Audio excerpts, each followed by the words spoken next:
तो चलिए अब जल्दी से आपको बता देते हैं कि आखिर क्या तस्वीर उभर कर आ रही है, क्योंकि अभी तक आप देख रहे हैं 296 पर ये जो सैफरन कलर आप देख रहे हैं ये पूरा बीजेपी यहाँ पर जीती, और खास तौर पर जिसको कहते हैं इंडिया का मिडिल पार्ट, दिल कह लीजिए, ये मध्य प्रदेश में क्लीन स्वीप है उनका।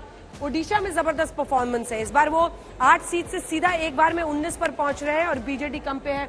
ये गुजरात का हिस्सा आप देख रहे हैं, ऊपर में देखिए ये पूरा हरियाणा हो, दिल्ली हो, वहां पर वो जीत हासिल कर रहे हैं। यूपी में इधर तो अच्छा कर रहे हैं, लेकिन पश्चिमी हिस्से में साफ दिख रहा है कि मामला डावाडोल है। इधर आप पश्चिम बंगाल पहुंचिए, यहाँ पर भी नीला रंग बहुत हावी है। इधर आप पहुंचिए महाराष्ट्र में, इधर आप देखिए अन्य हिस्सों में, और तमिलनाडु केरल में ये 1, 2, 3 सीटें आती हुई दिख रही है। ये भी हालांकि हिस्टोरिक है। अगर तमिलनाडु में, हालांकि अन्नामलाई है तो अपनी सीट नहीं जीत रहे, अभी तक पीछे चल रहे थे, लेकिन यहाँ पर केरला में 2 सीटों पर आगे चल रहे हैं। और ये आपको हम बताएं, लेकिन उससे पहले जरा एक बार फिर से सीट गणित पर आते हैं और आपको सत्ता की सीढ़ी जरा दिखाते हैं। ये देखिए यहाँ पर बिटा हुआ है, चिपका हुआ है पूरा खेल, क्योंकि 97 पर कांग्रेस है, सपा 36 पर, टीएमसी 31 पर, डीएमके 21 पर, और कुल मिलाकर ये आंकड़ा 231 है। अब यहाँ दूसरी तरफ जैसे आप आते हैं तो यहाँ पर आपको दिख रहा है ये 241, 16, 15। अब अगर शरद पवार ये 16, ये 15 यानी 31, ये एलजेपीआरबी जो कि रामविलास गुट है एलजेपीआर, अगर ये यहाँ पर 31 और ये 5, 36 सीट यहाँ से ले जाते हैं उस तरफ, और कोशिश उनकी ये भी रहती है कि आरएलडी को, आरएलडी भी इधर है,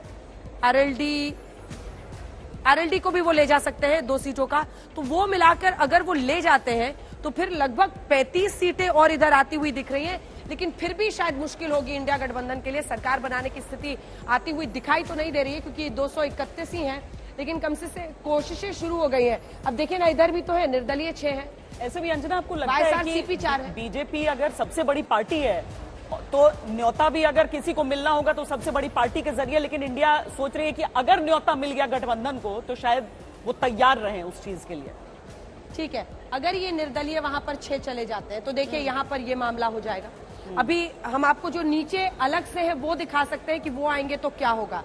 237 हो गया नंबर। इसके बाद लेकिन यहाँ से ये जो टीडीपी है ये अगर उधर चला जाए, मतलब 31 है, 5 है, 36 हो गया, 36 के अलावा 2 आरएलडी के भी हो जाते हैं, एनसीपी 2-4, मतलब कोशिशें तो कर ही रहे हैं, और ये कोशिश अब दिखाई दे रही है जो कि शरद पवार सक्रिय हुए हैं।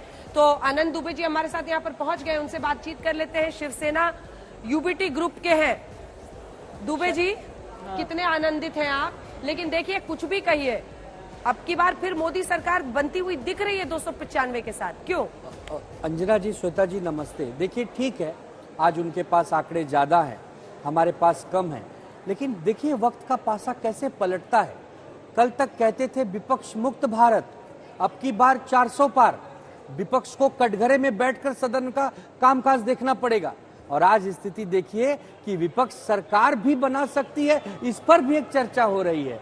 इसी को कहते हैं कि कुदरत का कानून।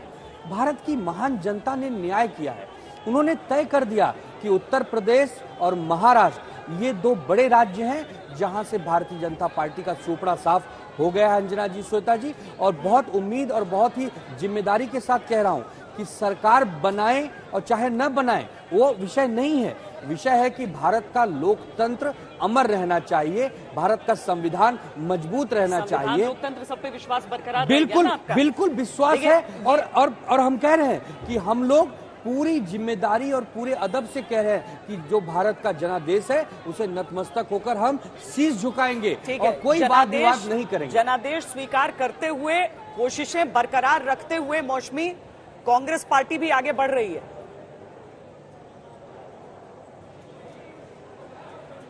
बिल्कुल, देखिए श्वेता, कहीं ना कहीं कांग्रेस को ये लगता है, जो लगातार जोड़ तोड़ की कोशिश हो रही है, तो कांग्रेस को लगता है कि एनडीए के जो बाकी घटक दल है वो मिलकर ही बहुमत के आंकड़े को पार कर रहे हैं। तो ऐसे में अगर उनके मन नहीं मिले हैं, जिस तरह से नीतीश कुमार कुछ ही महीने पहले एनडीए के खेमे में गए और इंडिया ब्लॉक के संयोजक, इंडिया गठबंधन के फाउंडर मेंबर्स में थे, तो शायद वो इस पाले में आ सकते हैं। तो जोड़ तोड़ की राजनीति लगातार चल रही है।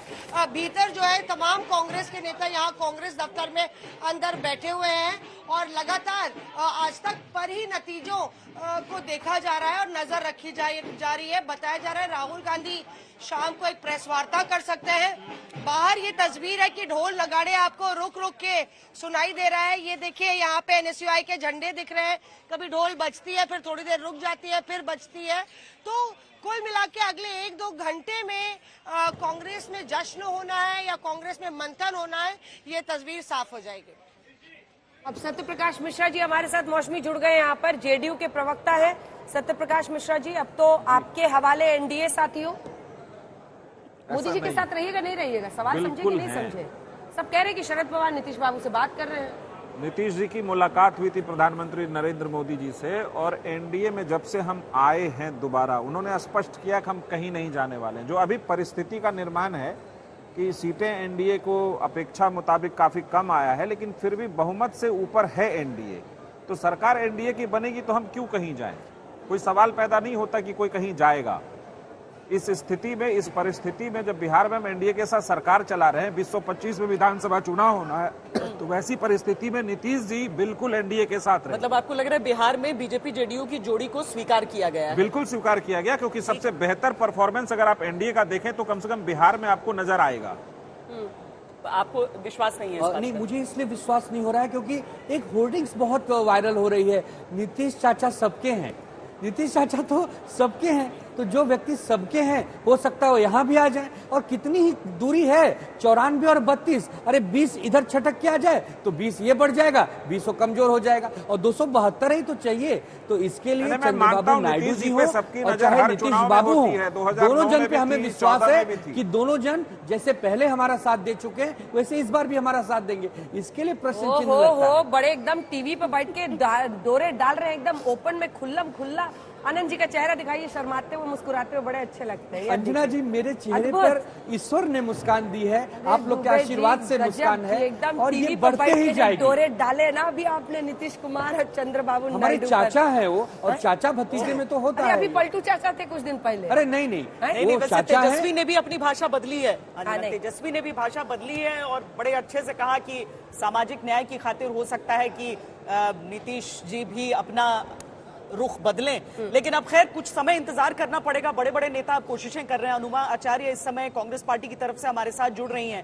अनुमा आचार्य जी, कांग्रेस पार्टी 98 सीटों के साथ इस समय इंडिया गठबंधन में लीड कर रही है। बहुत बड़ी बढ़त कांग्रेस पार्टी के लिए भी है, लेकिन कोशिशें बहुत चाहिए होंगी अगर आप लोगों को लगता है कि सरकार बना पाए। पहली चीज तो देश ने ये स्वीकार किया है कि युवाओं के साथ नाइंसाफी हुई थी, सेनाओं के साथ नाइंसाफी हुई थी, महिलाओं के साथ नाइंसाफी हुई थी और उसी के न्याय की तरफ हम बढ़ रहे हैं।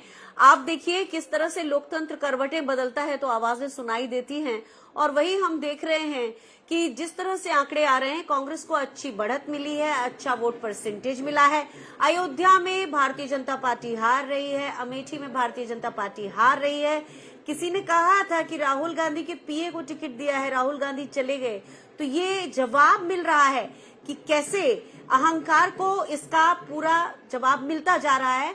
और मेरा ऐसा मानना है कि हमने चुनाव मुद्दों पर लड़ा था, ईडी सीबीआई का शिकार बनते हुए लड़ा था, इलेक्शन कमीशन ऑफ इंडिया का जो सामने से पक्षपात दिख रहा था उसका शिकार बनते हुए लड़ा था और हमारे अकाउंट तक सीज कर दिए गए थे। तो एक चीज तो बड़ी साफ है कि इस सब के बगैर भी जज्बे से चुनाव लड़ा जा सकता है और उसी जज्बे से हमारे कार्यकर्ताओं ने आज इस मकाम को हासिल किया है। हाँ, ये बात जरूर है कि भयंकर ध्रुवीकरण के कारण न केवल घरों में बाकी भी सब जगहों पर कांग्रेस को एक शक की निगाह से लोग देखने लगे थे। लेकिन कहते हैं ना, जब मोदी जी ने कहा कि कांग्रेस मुक्त भारत, तो हमारा तो बस यही कहना है कि फानूस बन के जिसकी हिफाजत हवा करे वो शम्मा क्या बुझे जिसे रोशन खुदा करे। और यही लोकतंत्र दिखा रहा है। मैं मानती हूँ कि हम उस बहुमत के आंकड़े के थोड़ा दूर हैं, लेकिन हम उस आंकड़े के बहुत पास हैं। हम 66 नंबर दूर हैं जिससे हमने कहा था कि हमें 295 मिलेंगे, लेकिन भारतीय जनता पार्टी ने जिसने 400 कहा था वो उससे लगभग 105 या 7 अंक दूर है। तो ये भी साफ दिखा रहा है कि लोकतंत्र ने करवटें बदली। उनके आंकड़े प्रिडिक्ट हो गए।